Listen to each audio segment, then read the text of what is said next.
사와디캅. 제가 태국식으로 인사를 드렸는데 어떤 분은 어디 절에 왔나 싶을 거예요. 이 사람이 선입견이 굉장히 중요한데 선입견. 오늘 우리 목사님께서 제 아내 이름을 호명을 하시더라고요. 어떤 교회를 가니까 그러더라고요. 제 아내 이름이 이정열이에요. 남자 이름 같죠? 제 이름은 강유진, 여자 이름이죠. 좀 헷갈려서 그렇게 하시는 분이 있는데, 이렇게 사람이 이렇게 딱 이름을 볼 때 그 선입견이 이게 여자 이름이구나, 이분은 남자겠구나, 그렇게 이제 딱 각인이 되면 실수할 수도 있습니다. 저는 별 문제가 없습니다. 예, 태국에서 사역을 하다가 또 이렇게 왔는데, 사실 제가 6월 2일 날, 6월 1일 날 우리가 세례식을 했고 6월 2일 날 우리 3주년 예배를 드렸어요. 3주년 예배를 드리고 지난주에 제가 이렇게 한국에 들어왔습니다. 우리 목회자들은 잘 아시겠지만 교회를 개척해서 사역을 하는 것은 쉽지가 않습니다. 선교사도 마찬가지예요. 선교사도 선교지에서 그냥 다른 현지인들을 협력한다든지 또 이렇게 중간적인 역할을 하는 그런 사역을 하는 것은 좀 이렇게 덜한데, 개척으로 이렇게 뛰어들면, 교회를 개척하면 그 교회가 사이즈가 크든지 작든지 하나부터 열까지 다 신경을 써야 되잖아요. 저도 이제 교회가 이제 3년이 되니까 3주년 예배를 드려야 되니까 얼마나 그게 이제 빠듯하겠어요. 그런 가운데 제가 출애굽 하듯이 이스라엘 백성들이 애굽에서 유월절해서 출애굽 하듯이 정말 이렇게 뭐 정신 차릴 겨를도 없이 한국에 이렇게 들어온 것 같습니다. 참 그래도 감사한 것은 3주년 예배 때 우리가 전도 대상자들을 좀 초청해서 하나님 앞에 같이 예배 드리면 좋겠다. 사실 1주년, 설립 1주년, 설립 2주년 때는 다른 교회의 사람들도 좀 이렇게 오셨어요. 왜냐하면 이제 설립 예배를 이제 축하한다고. 이 태국의 문화 자체가 이 관계 문화이기 때문에 내가 이 교회 안 다녀도 선교사나 목회자를 잘 알면 다른 교회에 있는 사람들이 와서 축하를 해줍니다.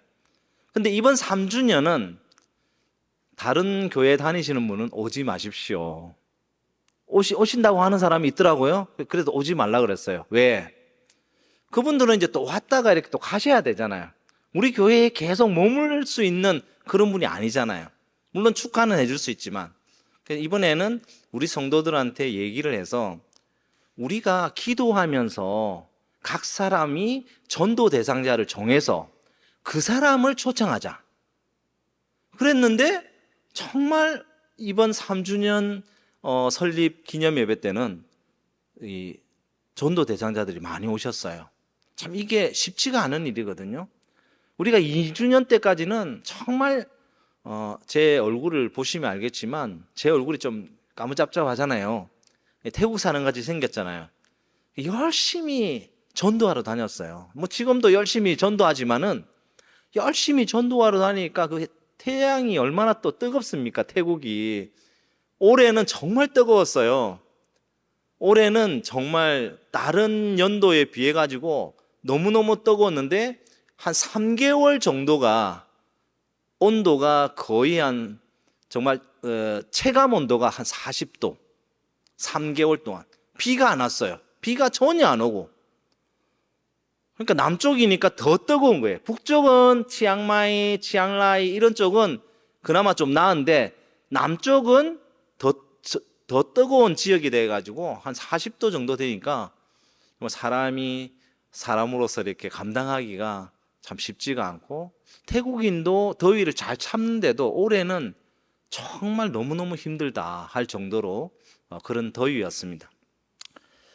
그런 상황 가운데서도 참 이렇게 전도 대상자들을 모시고 함께 예배를 드리고 그렇게 하니까 제 마음에 하나님이 나를 너무너무 위로해 주시는구나. 사실 2년 때까지는 참 전도하고 이래도 이 땅이 무슬림 지역이라서 전도에 열매가 없나? 별의별 생각이 다 들었어요. 근데 하나님께서 참 올해는 이렇게 하나님께서 이렇게 전도의 열매를 하나씩 이렇게 주시는 걸 보고 이게 하나님이 하시는구나.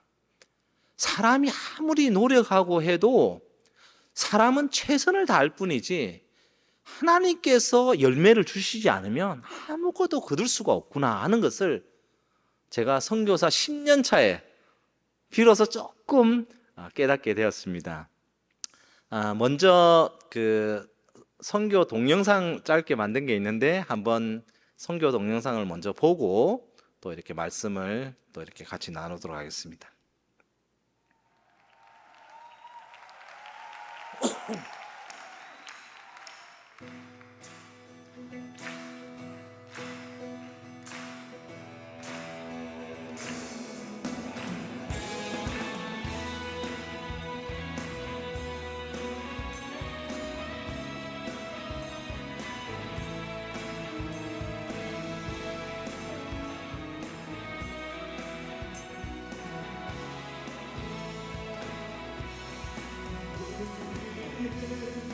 기대하고 기도하며 기다리네 주께서 인간 고치실 것을 우리는 기대하고 기도하며 기다리네 주 예수 이름 높이 서리라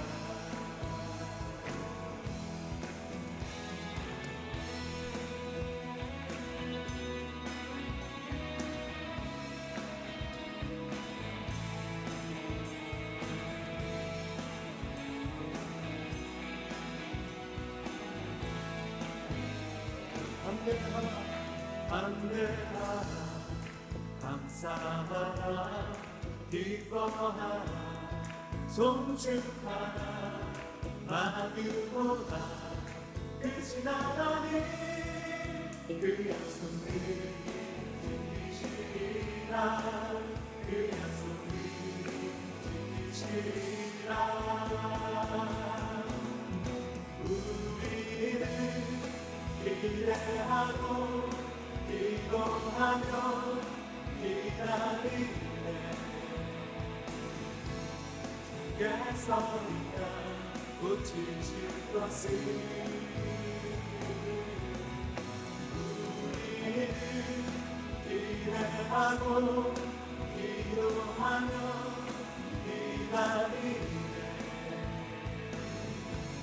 주께서 이름 높이 서리라 담대하라 감사하라 기뻐하라 송축하라 만유보다 크신 하나님 그 약속을 지키시리라 그 약속을 지키시리라 우리는 기대하고 기도하며 기다리네 주께서 이 땅 고치실 것을 우리는 기대하고 기도하며 기다리네 예수 높이 서리라 우리는 기대하고 기도하며 기다리네 주께서 고치실 것을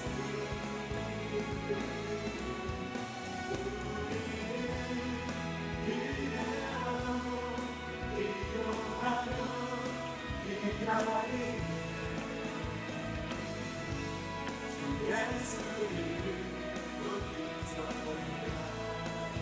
예수 예수의 이름 높이소리라 예수의 이름 높이소리라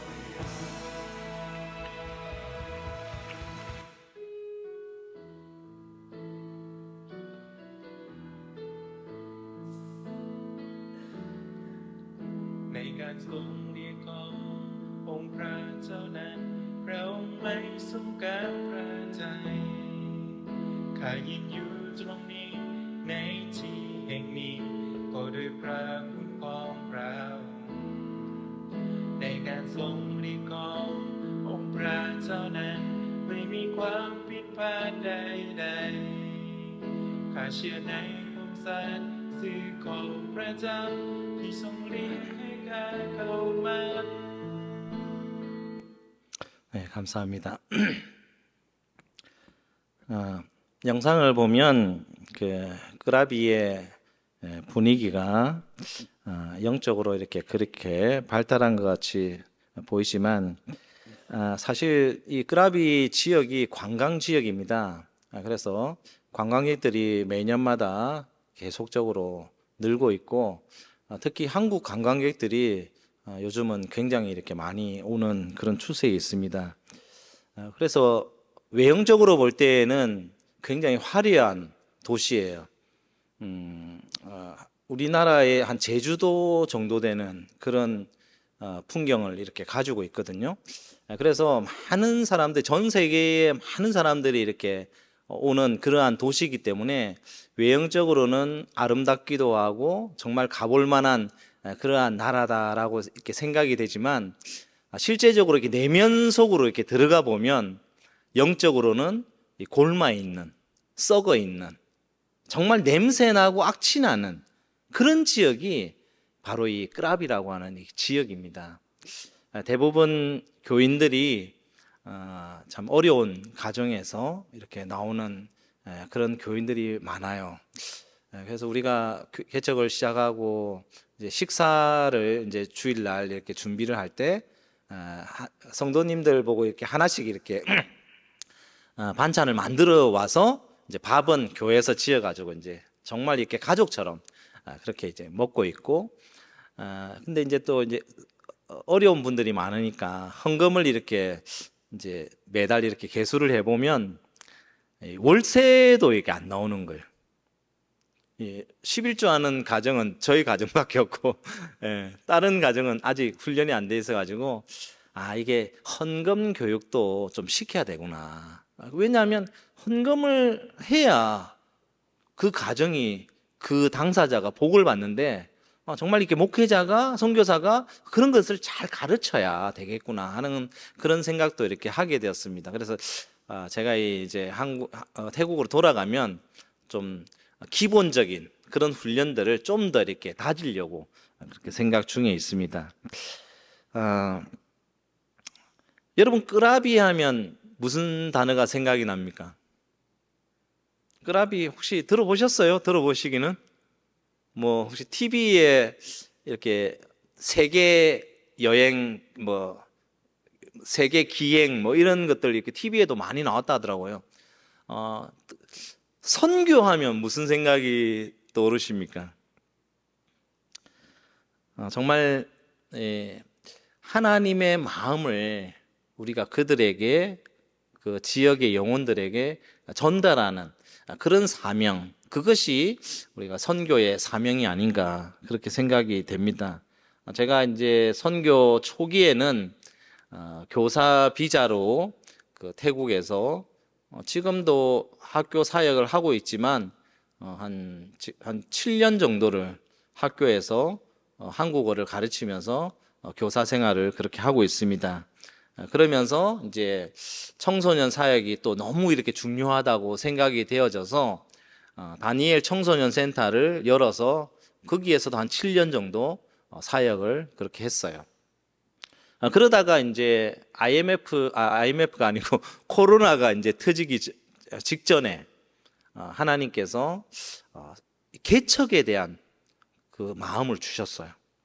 왜 개척에 대한 마음을 주셨냐면 참 이게 학교 사역도 중요하죠. 청소년 사역도 중요해요. 왜냐하면 태국이라고 하는 나라가 전체 기독교 퍼센테이지가 1%도 안 되니까 그 1%도 안 되니까 어른들만 해도 엄청나잖아요. 그 사역들에 그 교회들이 이렇게 집중하고 있으니까 청소년 주일학교는 뭐 사실 거들떠 볼 수도 없어요. 그래서 이제 그 현지 목회자들이 못하는 사역들을 좀 이게 선교사가 좀 이렇게 협력해서 좀 잘할 수 있도록 해주자 해서 청소년 센터를 했는데, 문제는 이 청소년 센터를 해도 교회가 없으니까 교회하고 이게 학생들이 연관성이 없는 거예요. 연계가 안 되는 거예요.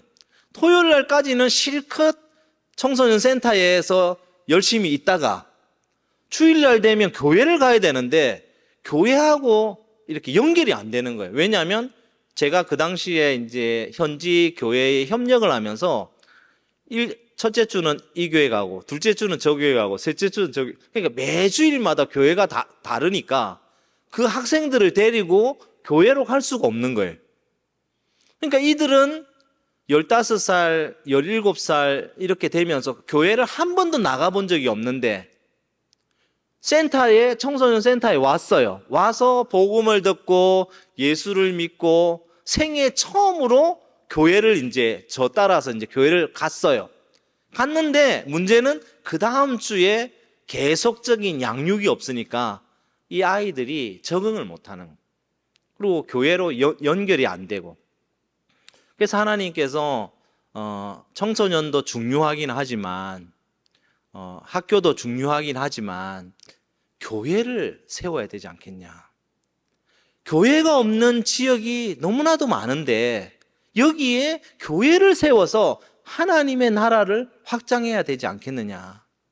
이들을 전도해서 세례를 주고 정말 제자를 삼고 또 다른 제자를 삼을 수 있도록 파송하는 그런 일을 해야 되지 않겠냐는 그런 마음을 주셔서 제가 이제 교회를 개척을 했는데, 그때가 공교롭게도 코로나 기간이 되었어요.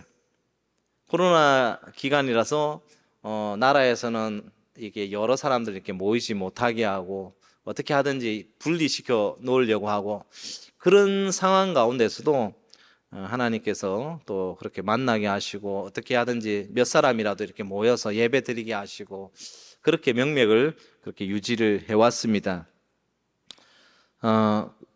그러면서 이제 교회를 이제 개척을 할 때 지난번에도 그런 얘기를 한 2년 전인가요? 제가 여기 온 것 같은데 교회를 이제 개척할 때 저희 지역이 이제 무슬림 지역이라서 무슬림 지역이 되니까 주인하고 이제 이야기를 할 때까지는 좋았는데 여기 뭐 할 거냐? 당신이 지금 학교 선생인데 여기 와서 뭐 할 거냐? 아이들 학원처럼 그렇게 뭐 학원을 할 거냐? 그러게 이제 묻는 거예요. 근데 뭐 학원 할 거다 그렇게 할 수는 없잖아요. 우리가 이제 교회를 할 겁니다. 그러니까 이제 주인이 안색이 싹 바뀌는 거예요. 교회를 할 거면 우리는 당신한테 세를 못 준다. 그래서 여러 군데 참 이렇게 많이 돌아다녔지만 참 힘들게 그나마 이 코로나 기간이었기 때문에 세가 이제 잘 안 나가고 그런 상태였기 때문에 지금 있는 그곳에 교회를 세울 수가 있었습니다. 그것도 정말 하나님의 은혜인 것 같아요. 그리고 저희 집 같은 경우도 주인이 2달 동안 계약을 미뤘어요. 그 이유는 뭐냐면 그 집마다 그 제단이 있어요. 그 땅의 신이라 그래서 땅을 보호하고 지키는 그런 신을 집마다 이렇게 산프라품이라고 하는데 그 제단을 엄청나게 크게, 그러니까 건물이 크면 클수록 그게 이제 더 커지는 거예요. 반드시 이게 있어야 건축물에 허가가 납니다. 이게 없으면 건축물 허가가 안 나요. 만약에 백화점이 들어오는데 이 제단이 없다, 그럼 허가가 안 나는 거예요. 학교를 세우는데 이 부처를 모시고 있는 그런 게 없다, 그럼 허가가 안 나는 거예요. 그래서 우리는 나는 이제 선교사이기 때문에 여기 제단을 치워주세요. 그러니까 이 주인이 대답을 안 하는 거예요. 그러면서 2달 동안을 끌었어요. 왜 이제 이걸 못 치우냐 하면 이 제단을 치우면 그 부정한 것들이 다 자기한테로 온다는 거예요. 그러니까 이런 그 미신적인 영향들이 이렇게 있으니까 절대 그 제단을 손댈 수가 없는 거예요. 그래서 마지막으로 이제 우리가 이 제단을 우리가 손수 치우겠다 허락해 줄 거냐 해서 그 제단을 이제 우리가 치우는 것을 해서 사택도 이렇게 얻게 되었습니다. 아무튼 이제 한 2년 정도 이렇게 지나면서 교회가 한번 이렇게 어려움을 당하게 되었어요. 그것은 우리 초창기 때 같이 이렇게 교회를 이제 개척하면서 이렇게 지냈던 우리 권사님 같은 분이 계신데, 다른 교회 권사님 같은 분이 계신데, 그분도 이제 이곳이 이제 자기 고향이기 때문에 여기에 이제 교회를 개척해서 이제 같이 시작하자 그렇게 해서 시작을 했는데, 그분이 이제 신학교를 이제 들어간다 해서 신학교를 들어가면 이제 담임 목사의 사인이 있어야 되거든요.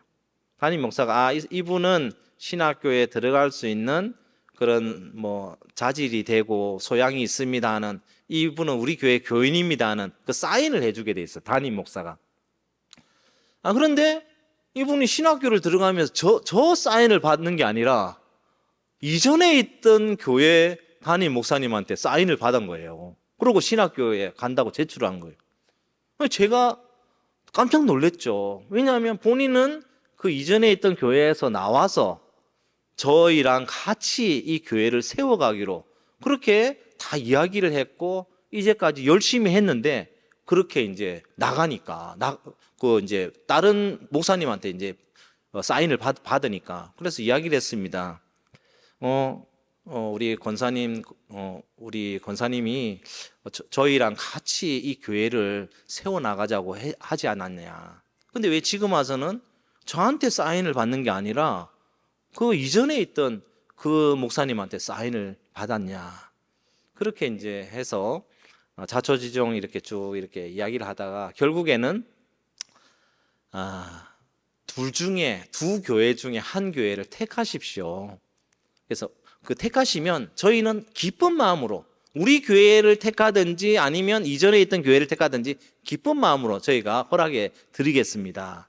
그렇게 했는데 그분의 하시는 말씀이, 저는 아무리 생각해도 이전에 있는 교회에 가야 되겠습니다.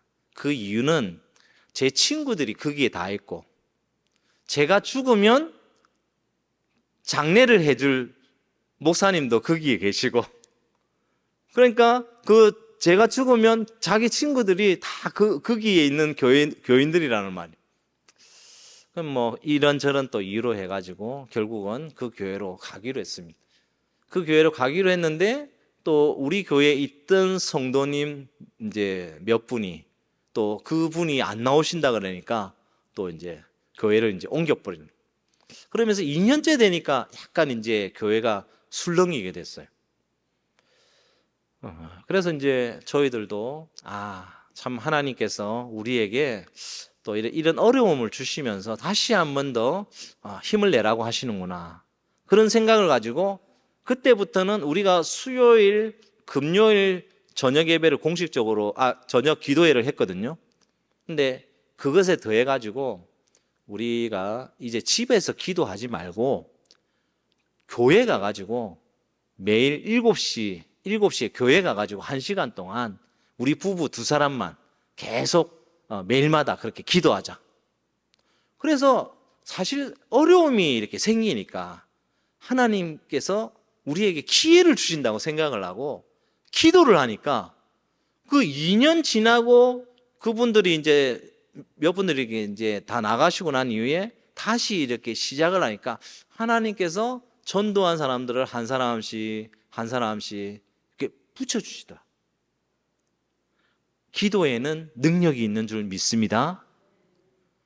하나님께서 우리를 망하게 하지 않으셔요. 우리를 아예 내버리지 않는다는 거예요. 내가 너를 버리지 않겠다 약속하셨어요. 담대하라 하셨어요. 정말 우리가 너무너무 힘들고 고통스러워서 기도할 때에 하나님께서 참 우리의 기도를 들으시고 불쌍히 여기시고 긍휼히 여기셔서 또 한 사람씩 한 사람씩 부르셔서 정말 지난주에 3주년 예배 드릴 때는 그 사람들이 다른 사람들이 아니라 정말 우리가 전도해서 다 채운 그러한 사람들로 하나님께서 만들어 주시더라고요. 물론 이게 교만할 건 아니죠. 뭐 여기에서 한꺼번에 또 다 사라질 수도 있어요. 뭐 언제 사라질지도 모르고. 그냥 우리는 늘 겸손하게 주님만 바라보는 거죠. 주님, 우리 세리팝 교회를 더 건강하게 키워주십시오. 우리 성도들이 더욱더 깊이 있게 뿌리를 내릴 수 있도록 도와주세요. 그래서 우리가 지금 3주년이 됐는데 신약 성경을 매 주일마다 성경을 두세 장씩 읽고 성경 문제를 풉니다. 그래서 거기에 답을 하고 제가 문제를 만들어 가지고 그 1시간씩 성경 이렇게 읽고 문제를 풀고 그렇게 하고 있어요. 근데 지금 돌아가서 이제 한 8월 달 정도 되면 신약이 이제 끝나요.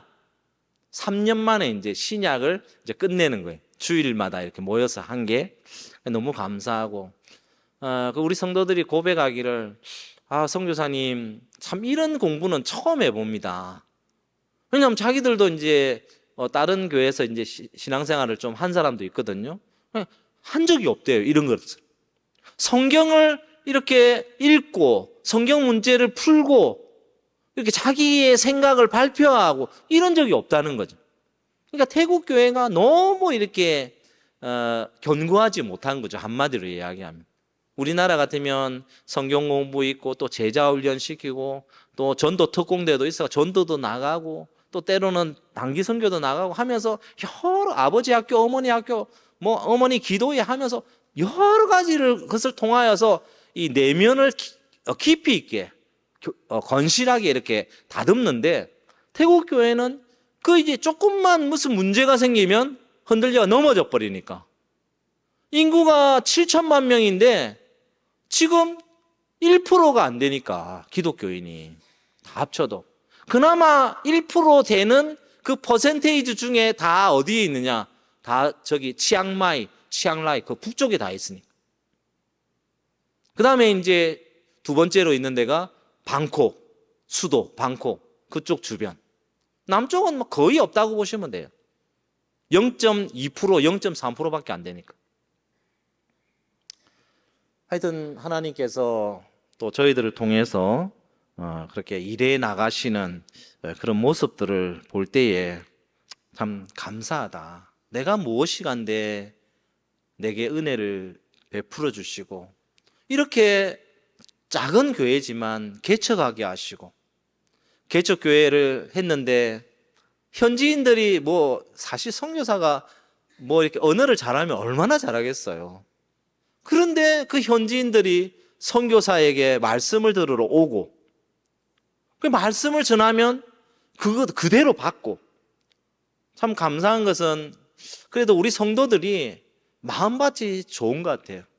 제가 이렇게 말씀을 전하면 선교사님 너무 새로운 말씀이에요. 너무 제가 이번에 너무 깨달았어요. 우리가 이제 예배를 드리고 나서 이렇게 삥 둘러 앉아가지고 말씀을 이제 오늘 들은 말씀을 이제 어땠냐, 느낀 점이 뭐냐 이런 것들을 나누거든요. 그러면 자기가 이전에 경험하지 못했던 깨달았던 말씀 너무너무 감사하다. 내가 이 말씀을 듣고 내가 회개합니다.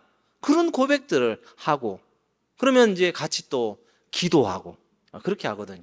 그래서 참 현지인들이 그런 반응을 할 때 참 부족하고 못났는데 참 나를 통해서도 하나님은 돌들 통해서도 소리 지르게 하신다고 하는 말씀처럼 정말 부족한 나를 통해서 일하시는구나.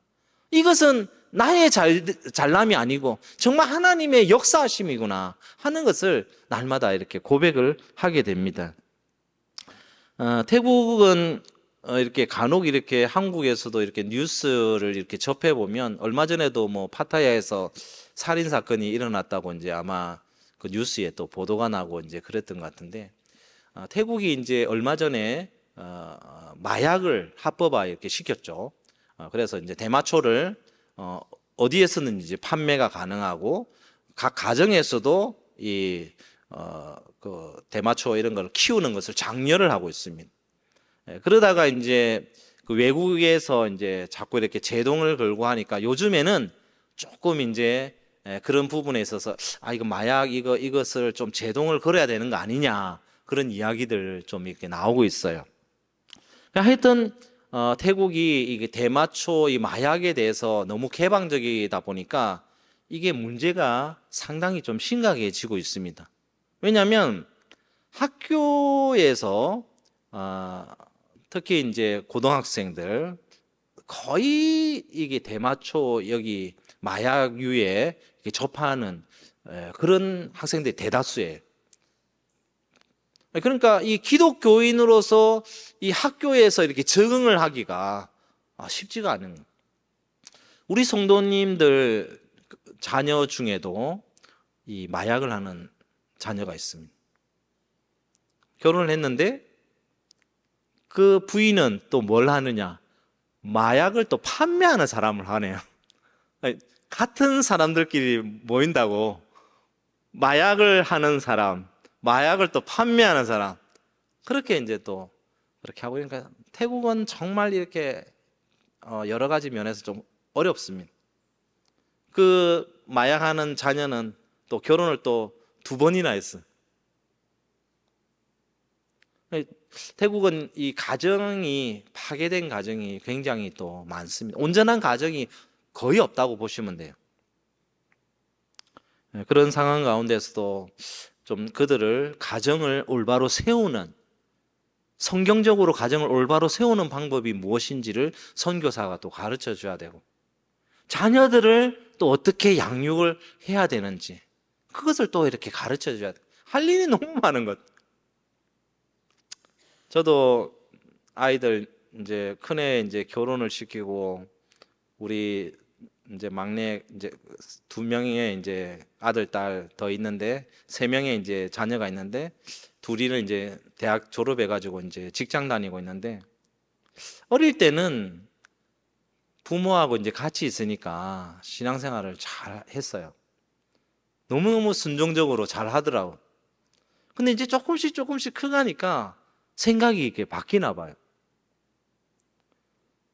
그래서 우리가 정말 어릴 때부터 좀 더 깊숙하게 자녀들을 터치하지 않으면 나중에 되면 아이들이 머리가 커가지고 부모 말도 잘 안 듣는 것 같아요. 그리고 이제 우리가 선교지에 나가 있고 아이들은 여기 한국에 떨어져 있으니까 이제 뭐 교류가 뭐 카톡하고 뭐 그런 거밖에 없잖아요. 그리고 또 이렇게 카톡 하는 것도 뭐 자기들이 뭐 돈이 필요하단지 뭐 필요할 때 오는 거지, 부모가 매일 전화해야 되는. 안 그러면 이제 자기들 나름대로 이렇게 살아가는 그런 방식대로 이렇게 살아가니까, 제가 하나님 앞에서 또 이렇게 참 부끄럽지만 어떤 때는 베드로가 참 빈 그물로 주님을 만났듯이 내가 빈 그물인 것 같다 그런 생각이 들 때가 있더라고. 내가 남은 게 뭐냐? 내가 이렇게 열심히 선교한다고 하고 한국에서도 목회를 좀 했거든. 목회하고 선교 열심히 한다고 했는데 자녀에 대해서는 남은 게 뭐냐? 참 부끄러운 그런 것도 있더라고. 그럴 때마다 나를 더 겸손하게 만드시고 참 연약한 가운데 하나님께서 세우시는 그런 또 은혜가 있어서 기도하면서, 참 기도하면 하나님께서는 또 이루어 주시니까 또 계속 또 그렇게 기도하고 있습니다. 우리 교인들도 참 이렇게 이 사람 변하지 않을 것 같다, 예수 안 믿을 것 같다, 교회 안 나올 것 같다, 이런 사람들이 한 사람씩 한 사람씩 교회 나오고 하는 그런 모습들을 보면서 역시 기도밖에 답이 없구나. 기도밖에 답이 없구나. 좋으신 아버지께서 정말 그 금은 보화를 가장 좋은 것들을 많이 쌓아두시고 우리가 기도할 때 기도의 열쇠를 통하여서 그 모든 그 금은 보화 창고가 열리는구나 하는 것들을 깨닫게 하십니다. 그래서 참 기도해야 되겠다.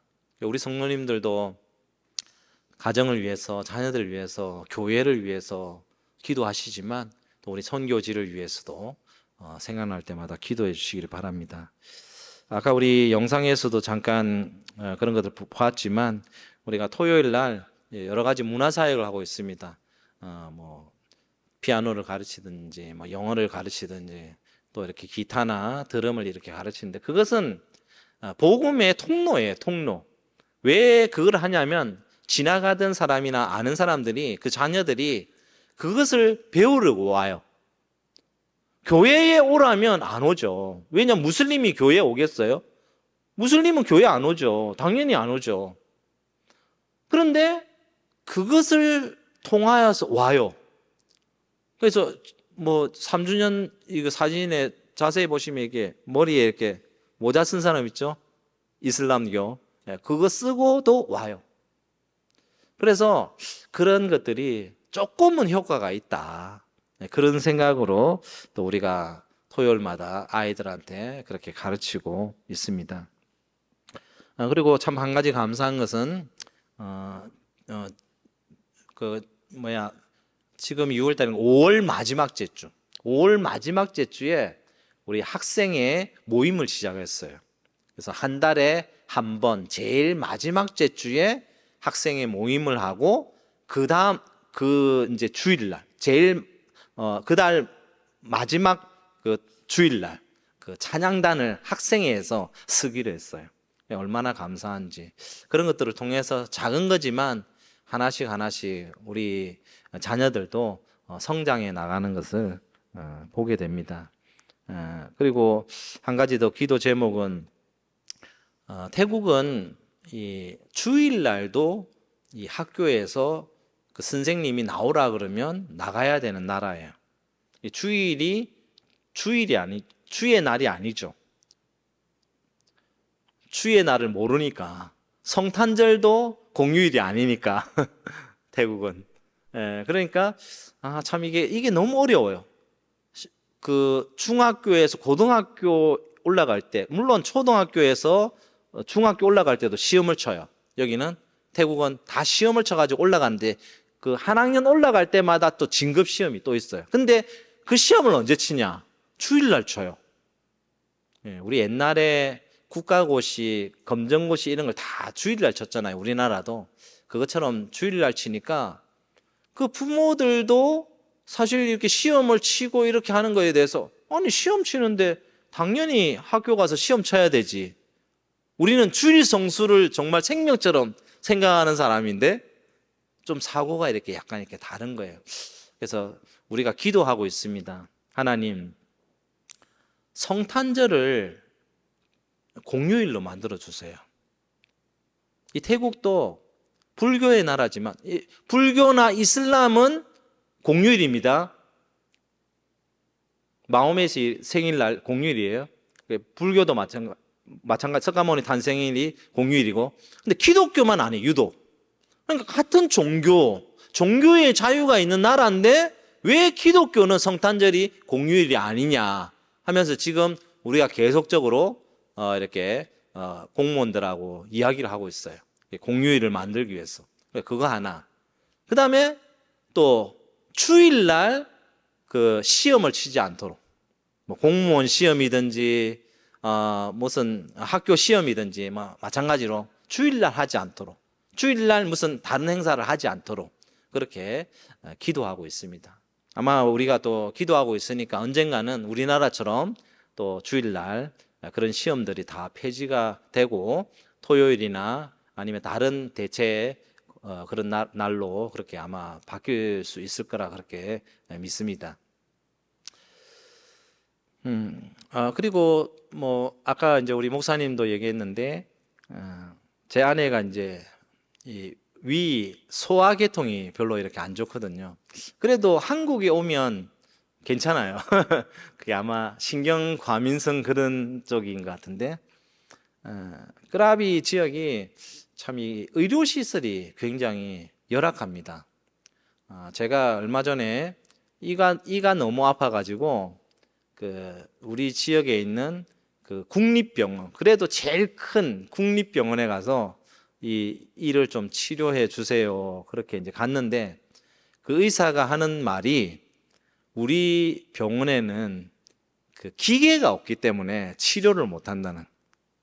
그래서 사립병원에 가서 치료를 받으라. 그렇게 해가지고 이제 제가 사립병원에 가서 이거 이빨 이게 브릿지한 게 이 안에가 썩어가지고 그걸 이거 드러냈어요.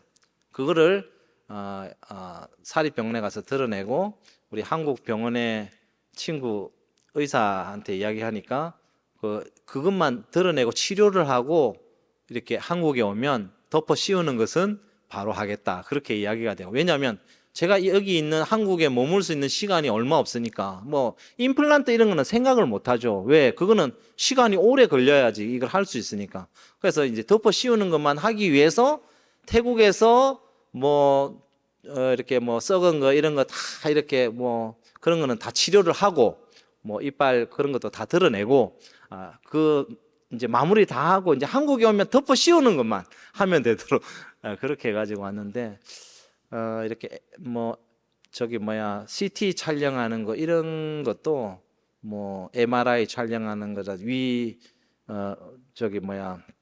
내시경 이런 거 받는 위 내시경 우리나라는 한 뭐 수면 내시경 뭐 6만 원, 8만 원 하면 받을 건데 거기는 뭐 130만 원 들어야지 위 내시경 받을 수 있으니까. 왜냐면 그거는 뭐 외국인이라서 그런 게 아니라 태국인도 그러니까 거의 뭐 못 받는 거죠. 그만큼 또 열악하고 그런 상황 가운데서도 그래도 주의 은혜로 이전에는 제가 이게 돌 있는 거 뭐죠?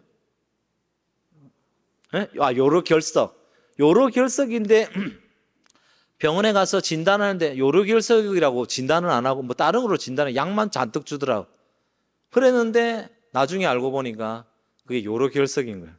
그러니까 진단의 오류도 많고 참 의료적인 그러한 시설이 열악합니다. 그런데도 제가 참 살아있다는 거 참 기적인 것 같아요.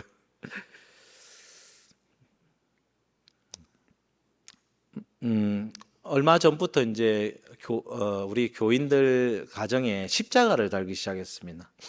이 십자가가 굉장히 이렇게 중요하더라고요. 우리나라 같으면 이제 교회라 그러죠.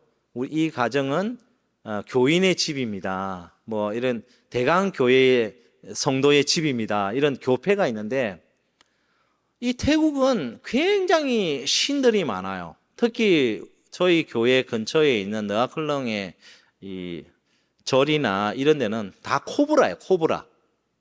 코브라가 집 입구에 다 하나씩 이렇게 서 있어요. 그러니까 예수를 믿었는데 이 코브라가 있으면 안 되잖아요. 귀신이 있으면 안 되지. 예수를 믿었는데. 그런데 거기에 십자가를 달면서 그 코브라를 이제 치우는 거예요. 우상의 제단을 치우는 거죠. 그래서 이제 십자가를 다는 게 굉장히 중요한 건. 그래서 이제 성도님 집집마다 이렇게 다니면서 이제 십자가를 세우고 우상은 다 이렇게 치우고 하는 그러한 일들을 하나씩 또 이렇게 해 나가고 있습니다. 그게 참 보람이 되는 것. 그 십자가를 달아주니까 이 집주인의 마음이 달라지더라고.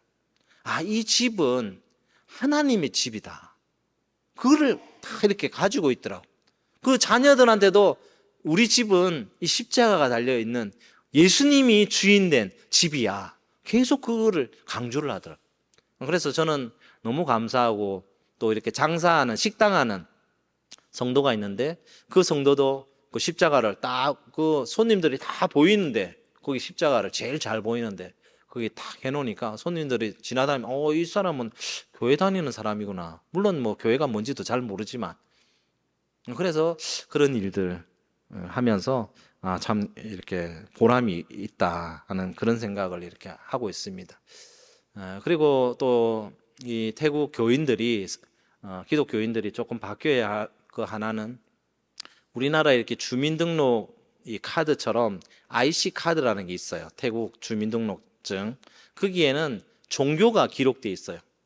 불교, 이슬람, 기독교. 자기가 내가 이거를 이제 결정하게 돼 있어요. 내가 불교면 불교, 이제 기독교면 기독교. 그거를 이제 하게 돼 있는데 기독교는 뭐 거의 없죠. 왜? 이 IC 카드를 어디든지 제출을 해야 되는데 이 IC 카드를 제출할 때 불교면 그 사람들이 호감을 가지고 인정을 해줘요. 근데 만약에 이슬람교다, 기독교다 이러면 그 사람 취급도 안 해주는 거예요. 참 감사하게도 이번에 세례를 받은 학생의 입에서 내가 이 IC 카드에 이 종교란에 기독교로 바꿔야 되겠다. 엄마하고 같이 바꾸자. 그렇게 이야기를 하고. 그러니까 말씀을 제대로 가르칠 때 이 성도들이 정말 조금씩이라도 변화되는 그런 모습을 나타내니까 참 너무 감사하다. 그래서 이제 이번에 우리가 셀 모임 매달 이렇게 매주마다 이렇게 가서 이렇게 셀 모임 하는 우리 교회에서 한 50분 정도 떨어진 교회에 셀 모임 하는 곳이 있는데 거기에 이제 교회를 세우려고 합니다. 또 다른 교회를. 왜냐하면 교회가 없기 때문에 거기에 세우려고 하는데 거기 성도 자녀 중에 참 안타깝게도 그 손주 5살 된 그 손주 때문에 그 성도님 딸의 딸애가 손주가 또 손주를 보는, 그래서 이제 학교를 못 다니는 그런 이제 참 어이없는, 우리가 생각할 땐 좀 어이가 없죠. 왜?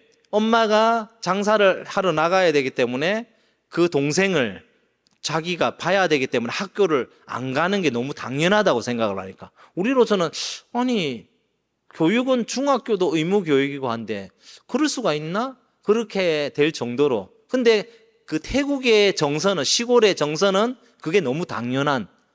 그래서 우리가 계속적으로 얘기하고 공부해야 된다. 어떻게 하든지 공부해야 된다. 뭐 돈이 없으면 우리가 돈이라도 대주겠다. 그렇게 하면서 이제 이야기를 하고 또 장학 사역도 하고 그렇게 해서 원래는 중학교 2학년인데 중학교 1학년으로 이제 입학을 하기로 그렇게 해서 입학을 했습니다. 참 그런 것도 감사하고 가난한 사람들은 참 이렇게 교복 살 돈도 없고 신발 살 돈도 없고, 여기 태국은 유치원부터 대학교까지 다 교복이 있거든요. 교복이 한 벌만 있으면 되는 게 아니라 한 2벌은 있어야 돼. 왜? 날씨가 너무 더우니까 이게 이제 자꾸 이제 바뀌어 입어야 되니까. 그런 것들을 참 이렇게 어려운 지역에 있으니까 참 필요한 일들이 너무나도 많은 것 같습니다. 그래서 셀 모임 하는 그 장소를 하나님께서 저희들 이제 귀임해서 지금 장소를 이제 구하고 있는데 매달 한 20만 원, 월세가 한 20만 원 정도 되는데 그래서 1년에 240만 원 있으면 집을, 조그마한 집이라도 한 채 얻어서 교회 없는 지역에 교회를 시작하려고 합니다. 그래서 여러분들이 정말 영적인 싸움인 것 같아요. 영적인 싸움. 어떻게 하든지, 왜냐하면 교회가 세워져야 그 바운더리 안에 있는 그 영혼들이 살아나는 거예요. 교회가 없이 절이 있고 모스크가 있으면 그 바운더리는 다 그 영적인 세력이 다 그쪽으로 가버리는 거예요. 그래서 작은 교회지만 그 지역을 살리기 위해서 하나님께서 우리 선교사를 보내신 이유가 정말 교회 없는 지역에 믿지 않는 영혼들에게 복음을 전하기 위해서 우리를 보내셨잖아요. 그래서 뭐 이렇게 욕심내는 게 아니라 우리가 뭐 교회를 뭐 10군데 세웠다 20군데 세웠다 그게 중요한 건 아니라고 저는 생각해요. 건강하게 교회를 세워야 되는데 하나님의 때가 있으면 정말 이렇게 또 분립을 해서 또 거기에 그 지역에 또 이렇게 교회를 세우는 그런 일들이 많이 일어나야 되겠다, 그런 생각을 가지게 됩니다. 그래서 여러분들이 한국은 교회가 너무 많아서 참 이렇게 그렇지만 태국은 교회가 너무 없어서 참 문제가 돼요. 그래서 교회가 너무 없으니까 사람들이 교회가 뭔지를 모르는 거예요. 교회에 한 50평생, 60평생에, 70평생에 교회를 한 번도 다녀본 적이 없으니까 교회가 뭔지를 모르는 거예요. 그래서 예수를 전하면, 교회 오세요 하면 교회가 뭔지를 모르니까 그냥 뭐 외국 사람이 와가지고 이렇게 하나 보다, 거기 가면 안 되나 보다, 부정적인 선입견 때문에. 그래서 어떻게 하든지 그 지역에, 어느 지역이든지 교회가 없는 지역에 교회를 세우고 그 바운더리 안에 하나님께서 우리에게 맡겨주신 영혼들을 책임지고 선한 영향력을 끼쳐서 정말 하나님께서 원하시는 그러한 일들을 감당할 수 있도록 그렇게 해야 되겠다 하는 그러한 생각을 그렇게 가집니다. 제가 이렇게 시간을 너무 많이 이렇게 뺏은 것 같아서 오늘 말씀이 주 안에서 기뻐하라 하는 거잖아. 주 안에서 기뻐하라. 많은 사람들이 이 빌립보서에 기뻐하라 그렇게 말씀을 하는 것 생각하고, 기뻐하라, 기뻐해야 되는구나, 그게 중요한 말씀이구나 그렇게 생각하지만 그게 아니고 주 안에서 이 단어가 더 중요한 거예요. 기뻐하는 것보다 주 안에서가 더 중요하다는 거예요. 여러분, 우리가 주님 안에 있읍시다. 주님은 정말 포도나무요, 우리는 뭐 가지, 정말 열매를 맺게 하시는 그 주님 가지에 붙어 있어야 된다. 말씀 속에 늘 항상 거하고 기도로 거하고 어찌하든지 선한 영향력을 끼치는 사람들 주변 바운더리에 있고,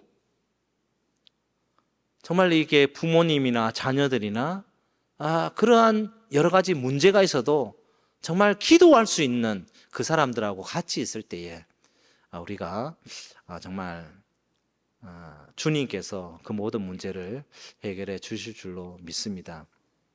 기뻐하되 주 안에서 기뻐합시다. 세상적인 기쁨은 일시적인 기쁨밖에 되지 않습니다.